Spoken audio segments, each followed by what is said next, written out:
Welcome back, folks. It's WCS Challenger for Oceania and Sea Day 2. Back again with Maynard at Pig and Sano on the Observer Cam. GameStar in the production, and we're ready for some more matches. Very hyped, getting into the thick of it of the upper bracket now. Starting to see some people fall in the lower bracket. B-Stream still going strong.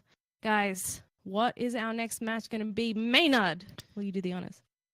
It is my distinct honor and privilege to introduce the next match. It will be Hut versus Meomaika. Now, obviously, we saw on stream Meomaika dispatching a 0 and a 2-0. It was a pretty sick, close games, but Meomaika coming up on top in the end in both those games there. Hut got a 2-1 victory over Peppy off stream, and we are going to see Hut flex his TVZ muscle against a guy that just doesn't seem to stop. He just cannot be stopped. Oh, but you know what?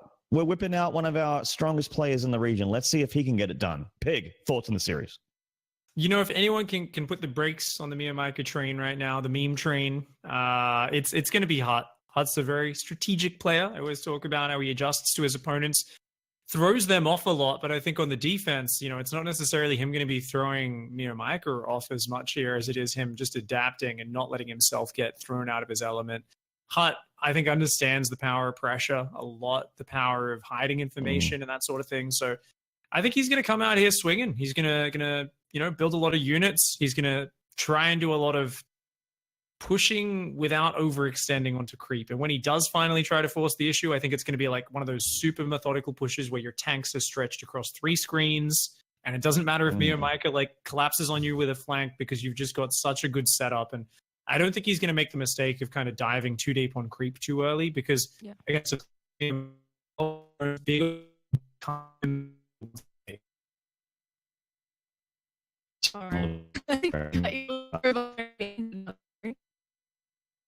Yes.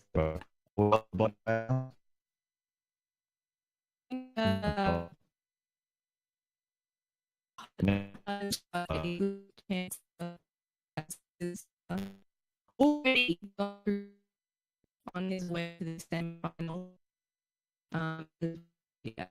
Setting up brackets, so we're starting.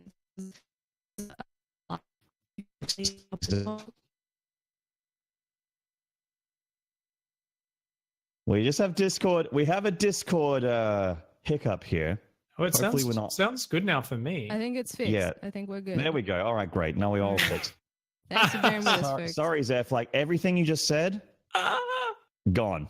Whatever you said, I know. Gone. I think we lost like the end of Pig and everything since then. I apologize, folks, That's okay. for Discord's indiscretions right now.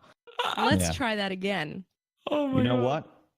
You know what? Discord may have hiccuped that one time. It is still better than Skype. Skype and Dyna Fire.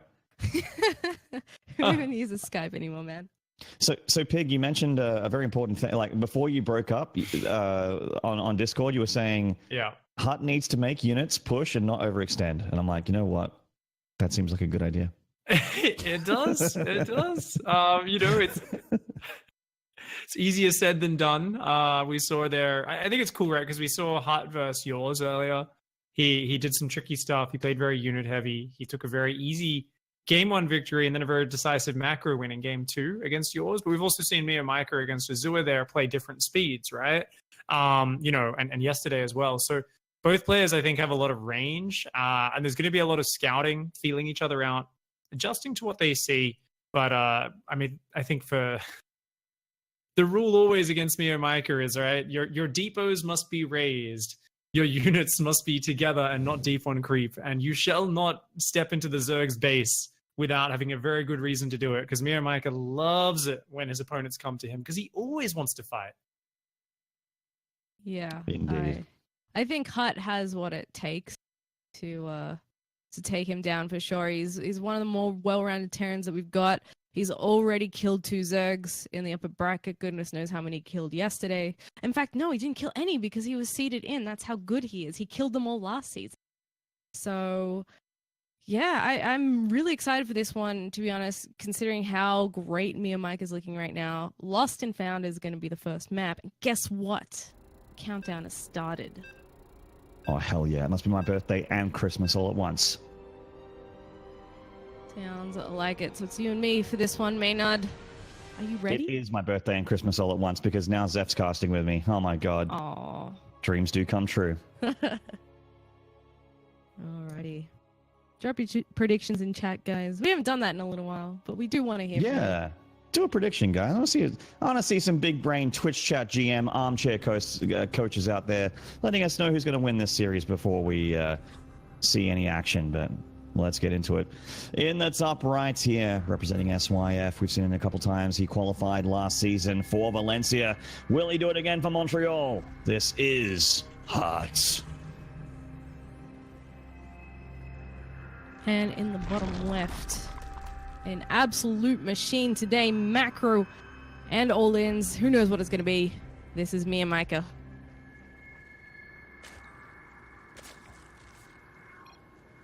Yeah, I'm just going to show him a little something that he picked up in Nam.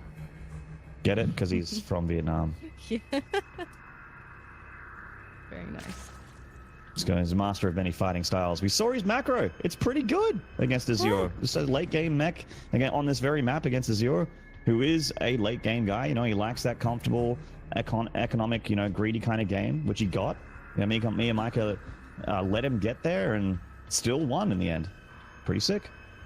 Yeah, I'm very, very impressed. And it was cool too for me because it's a very Meomaika flavored style of macro too. He's not playing turtle zerg. He's not stacking up a million bits of static defense and waiting for the turn to move out. No, he brings the fight to his opponent every time. He's just throwing endless stuff at him, forcing his opponent to be aware of basically every corner of his base at all times, because chances are there's going to be a bunch of hydras there, or a bunch of lings there, or a bunch of roaches there in the next minute. And I think that's really, really cool. He plays this sort of high-pressure style, so it's no wonder that people kind of flounder when he starts to turn up the heat. So let's see what happens in this series, because Lost and Found is a good one for the longer games. Full show. Look at that SUV scout here from Hut, seeing that it is indeed it's your regular hatchery first here from the Zerg, so not too many lings to have to worry about. He can put his CC on the low ground and not have to sweat a single droplet out of his beautiful forehead. And he's going for a factory. Follow things up here, so just a 1-1-1 opener, at least shaping up to be here for Hut. No second barracks, no 2-1-1. It'd be cool to see a Terran whip it out, actually. Like, a lot of Korean Terrans have been getting that build back in the mix again in the meta, which makes me happy because I've kind of never stopped doing it. Yeah, it certainly has come back into fashion, hasn't it? And Hut, once again, he has opted for some Marines out here on the field, and he's going to use them to hunt down the Overlord. Now, unfortunately, the Overlords are a little bit speedy. Oh, actually, I thought that would be hidden from the Marine, but he's still able to hit it. Yeah, that's not a pervert pillar, that one there. Dang. It's the ones near the natural are the ones that you're looking for. That's the pillar you're looking for. It's deceptive. It looks like it would hide it. Oh, and nice. he gets a drone too. Oh, what a start to the game for Hut. He's styling, and he didn't even lose the Reaper, and he got the Overlord. Very strong start here for Hut. Like, it seems weird to be making a big deal out of a drone dying and you know, an Overlord being picked off. What are these queens doing? Where are they going? For walks. Ladies, where are Pleasant you going? stroll. Got to get that It's 30 nice. minutes of exercise a day. It's all right. It's a nice day here on Lost and Found. They need to do their kegel to get ready for the eggs that they have to inject in the hatcheries later, potentially. Yep, I'm sure that's exactly it. He might want to Seriously, what are they doing back. There's a bunch of Hellions that are going to be out, and he's going to need those. Thinking emoji. Although, yeah, I mean, He it is could just be he is just flooding lings, so Meomaika is actually just moving these queens quite deliberately here. I mean, by the time they get there, they will have energy for transfusions, but those Hellions Hut's just looked how I felt, man. I mean, if Hut just keeps making Hellions, he holds this, right? I mean, lings aren't going to do nothing. Meomaika canceled that hatchery, that third base that he took. Yeah, it's just one of his wonky builds again. So many lings being pumped out. It doesn't matter if you got, what is that, 5 Hellions if you're about to get smacked by 8,000 lings. Queen's coming here too, and now that he's seen the queens, he's like, oh my god, what is this? 2 bunkers go up straight away. I think he thinks maybe roaches here, because if it was just Queen Ling, he would just keep making Hellions. And the bunkers are spread expecting Ravager Biles. And Hut's just sort of like, what are these queens doing here? Well, here come the Lynx. Party has started, folks. The SimCity kind of chokes them up here at the front to begin with. Is that second bunker going to be able to finish? The first one's not having a lot of luck. The Hellions are hiding up the ramp, and he can sort of funnel them into this nice little spot. Oh, look at that. Yeah, it's a lovely funnel there. GG. Oh, beautifully done by Hut. It's one of the few games where Meomaika has memed himself rather than his opponent. And Hut holds pretty easily there. Like I said, you see a Ling Queen flood. He was clearly expecting roaches. Like he had bunkers up, he had marauders up. If he knew that it was just a Ling Queen flood, you just keep making Hellions and hold even easier. But as we saw, Hut still had enough in the end there. The thing is, that's the weird thing about that build or that decision from Meomaika to go for that attack is that, he cancels his third. There's obviously no coming back from that. And I feel like even if you do force the Terran to give up their natural, it seems fine to lose a dozen SCVs and just lift your main up and go into the main. Like, what are two Queens going to do? Shoot down a command center? Are you insane, Zeph? Is that what you're trying to tell me right now? That the two Queens are going to shoot down a command center that it isn't going to safely get back on the main base? Is that what you're trying to tell me, Zeph? No, it's not what I'm trying to tell you. Because we'd have to have some very strong words from off camera if that was the case. Jeez. Yeah. That was just a really weird decision from Meomaika to do that. Some of it makes sense, but it doesn't seem game-ending at all. Yeah, it was kind of weird because I think I almost wanted to say it was just like a reaction to the kind of bad start. It's not game-ending, like we said. Losing an Overlord, not a big deal. Losing a drone, also not a big deal. They just kind of went for it, but he... at about the time he lost that first Overlord, he was making an extra 3 and then made an extra 1 on top of that. So I think all along he was like, no, I'm actually just going to A-move you with as many units as I can really early. Not sure why. Like, I feel like he changed his mind because he was getting Lair, and I was like, what? I don't understand how that factors in to what he ended up doing there. But you know what? Meomaika's got so many cool strategies. He has gotten really far already. Top seed yesterday in the semis of the winners bracket at the moment. Almost, if he wins the series, he will be in like the upper bracket semifinals. So, that's right. Yeah, I mean, a polar opposite game to the last Lost and Found map we watched him on. Hopefully, Catalyst, which will be map number 2, is going to go a little longer. Oh, we'll see. I think Catalyst is actually a pretty nice map for Terran, specifically for Hut style, that biotank that you like so much. But we will see what Meomaika has planned. We've seen him mass a bunch of roaches and kill people on this map before. Same could be said of every map, actually, but let's get into it. Exactly. And folks, while we get into this, if you love your Zergs, please check out the B stream on OCE Esports. We've got Crimson vs Peppy going on that one. That is an elimination match. Do not miss it. Certainly would be a mistake if you did that. Well, let's get into game here for game number 2. In the top left from SYF, the Terran currently up 1 in the series. This is Hut. And in the bottom right, Devil himself in the red, it's Meomaika. I like that. Devil Marine. Well, that drone is an early drone to go looking across the map here. Just emojis going everywhere. He's just going across for a bit of a scout here just to harass that SCV. It's actually something that Meomaika has done every game on Catalyst. Actually, he sent that drone across the map to harass the SCV on the barracks. He sure has. Hut's not having it. He's got a buddy to back his friend up here. I'm not really going to be able to do anything at this point. Just going to have a look around. He himself is hatch firsting back at home. See him drop gas and pool, and I wonder what mixture of units he's going to concoct today on Catalyst for Hut. Will it be Roach Ravager again? Because we've seen him do that a little bit on Catalyst. Yeah, we have, certainly. And seeing a very regular opening here from Meomaika, at least so far. And actually, another thing to bring up is that Hut, tried to block his gas off there. So clearly he's looking to 1-1-1 opening again. As he, if the drone takes that second gas, he can't do it, basically. Yeah. This is like playing against a Protoss. It's like a He's probe been trying to real deny your low close. ground CC. You got to have 2 SCVs down here to fight that thing off. Yep. Trying to shank Meomaika. him with the mineral there. There we go. Meomaika. Yeah. You see that he, as a result, has got like a little bit of a float there, but that's all right. The factory comes down. Now his money's been sent. Yep. And is he going to go Marine before Reactor? He's been doing that a little bit. Not straight into Yeah. Reactor. Not this time.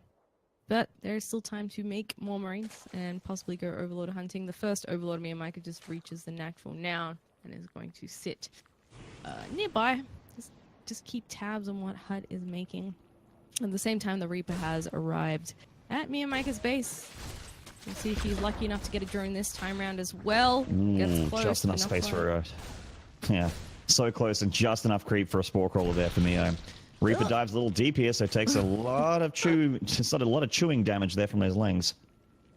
Yeah, he's gonna watch it. He got pretty low. Uh-oh. Buddy. Don't Maynard this Reaper. Oh, good boy, Hut.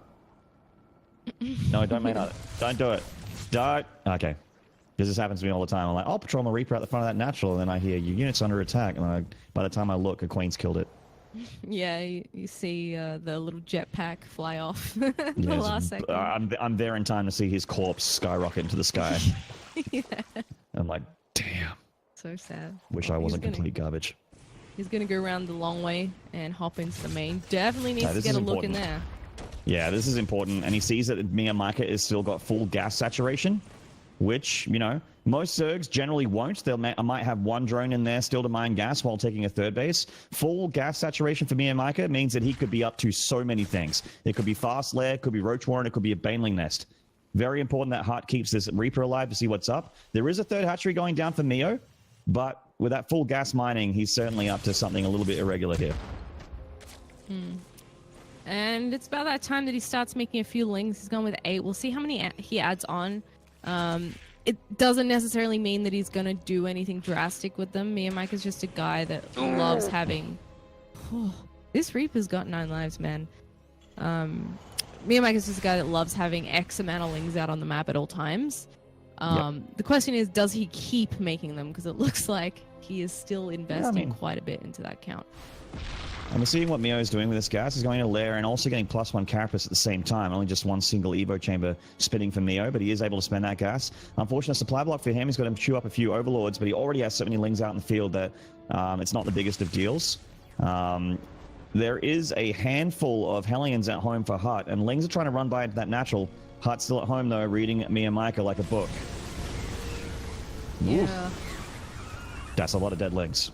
Yeah, it's a few too many Hellions for him to deal with right now. And Maulings coming out. He's using them to keep control of what he can. This Viking being super annoying. It's already killed 1 Overlord. It's going to get a second. There are a couple others he can probably no pick off as transfusions. well. Gets it. Nicely done from that Viking, and it should get out of there as well. Now, these Hellions are still alive. They're full of hit points here, and Mio only has lings and queens. There's no Roach Warren, there's no Baneling Nest. So, I could see these Hellions doing a fair bit here, potentially. Yeah, he's just going to slip in at the right angle. I mean, if he comes around where there's no creep towards the third base, that's a nice spot, especially while Meomaika's dealing with this Liberator over here at the natural. He's got no spores up again. So it's going to be a little bit tricky to clean that up. And here he goes into that third base.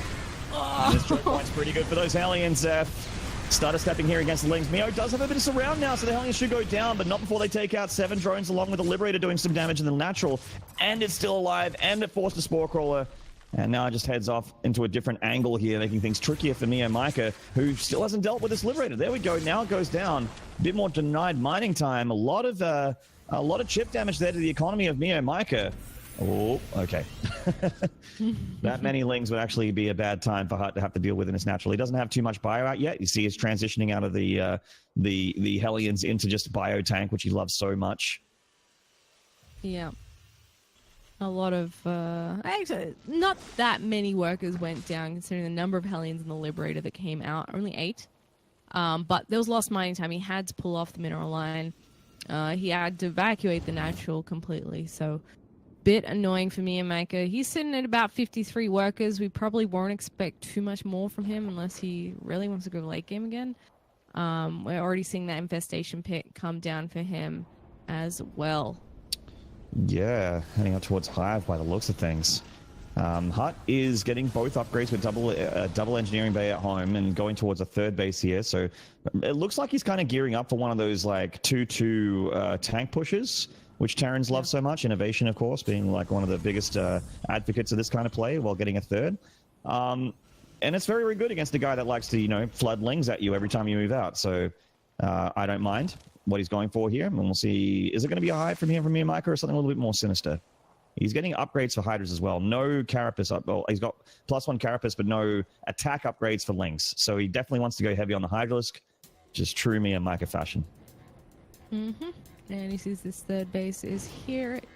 Maybe get a SCV or 2 if he's lucky. And he's actually going to head up there with a bunch more Lings. There's not that many Marines defending that spot, so he could potentially get in there. But it looks like Hut is aware that he's coming, and he does pull back. As he does have 2 medevacs of his own coming out. He'll clear some of the creep. There are a fair few Queens there, and Hydras and Lings on the right. Yeah, Hut's going to get deflected here. He gets a bit of creep, tumors, but that's not the biggest of deals. Also, he's missing an armory here, so his 2-2 is going to have to be slowed down a little bit. He can't get it immediately after 1-1 finishes. He gets a few factories down here, and he is still, you know, he has bio, he has stim and combat shield. But he is getting a lot more factory production, and this is getting interesting, Zeph.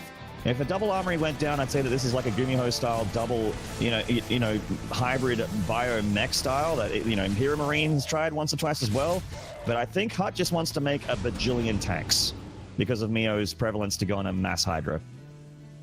Yeah. It will definitely have a chunky army. And the creep spread's getting out there as well. That's a lot of Queens free to creep up. I'm actually a little surprised that Mio hasn't dropped even more with them, but I guess maybe he wants transfuse energy available or something. But when Hut does move out, if he's not able to keep control of this creep, it's going to be right up in his face. And certainly. So far he has done a pretty good job at keeping it at least at that halfway point. Yeah. Well, Macro is slipping a little bit there for Hut as he is getting tech labs on those factories. See, his money was floating a bit there. The armory was late. I feel like he's probably forgot that because he definitely wants to be getting 2-2 right now. But the armory will finish up, and he will be able to afford all his tanks as soon as all his production is kicking into gear. And there we go. 4 tanks at once from 4 factories. Damn! I've seen Terrans, like most Terrans, go 2 factory siege tank production. I've seen a few go 3. I've never seen one go 4 factory production here with Bio. That's crazy. I love it. Yeah, you almost look at that, like, with the extra 3 factors go, wait, is this a mech transition? But no, he's just being extra safe against the amount of stuff that Meomaika has. Again, clearing up the creep on the right-hand side. He'll probably and dip supply out. blocking again. Oh, yeah. Good point. I like that Hut keeps slowing down Meomaika by getting these Overlord kills. Like, obviously, oh my god, that's a lot of Queens! He's lost 5 Overlords so far, so that's not too bad. Puts a spanner in the works. And he's still sort of hunting around for the next spot to clear up some creep. Keeping an eye on what's going on. We've got some Banelings in the mix. Baneling speed not yet done, and he's dropping in the main this time. And Meomaika's actually out in the middle of the map, so he's not close enough to deal with that too quickly. Well, Meomaika better make this attack work and erase a lot of Hut's army, and it doesn't look like he's going to either. The Infestors get some nice fungals on the bio there, but they can just get healed by these medevacs. Not all of them are going to die here. And he killed the spawning pool, Zeph. That means no more Queens, no more Lynx for Meomaika. He can keep making Hydralisks. Yeah, but, well, yeah. Better than nothing. And Hut's established a nice position here.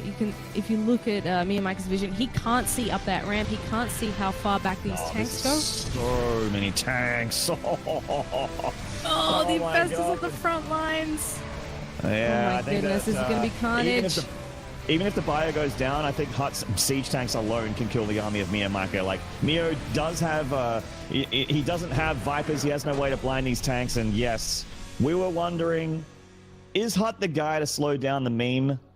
And it is indeed going to be him, showing us that he very much deserved his spot for Valencia last season. He's an incredibly good Terran player. So shutting down Meomaika in a very convincing way. He made it look easy, which is so strange because everyone struggled against him yesterday. up until this point today. No one's really had a lot of success against him. So fantastic play by Hut. Caesar and Probe are on the other side of the upper bracket, by the way, too. So both our seeds from last season are still going strong here. And that is a fantastic win from our Terran. So he will move on and await the victor of Caesar vs Probe. Oh, man, that's going to be so sick. I think that might be our next match on stream. Yep. It is. Thank you very much, production, for letting me know. Dude, if we were missing Caesar and Probe, I would have just thrown up my microphone, taken off my headset, and just gone off into my lounge room to go watch a season and something on Netflix and be like, this cast is over. There's no way we're missing that series. We're too good to let you guys miss that one. So Caesar vs Probe going to be up next in the stream. Cannot wait. And then they're going to be facing off to see who is going to be our first qualified player for Montreal. So don't go away, guys. More StarCraft coming up next. See you then.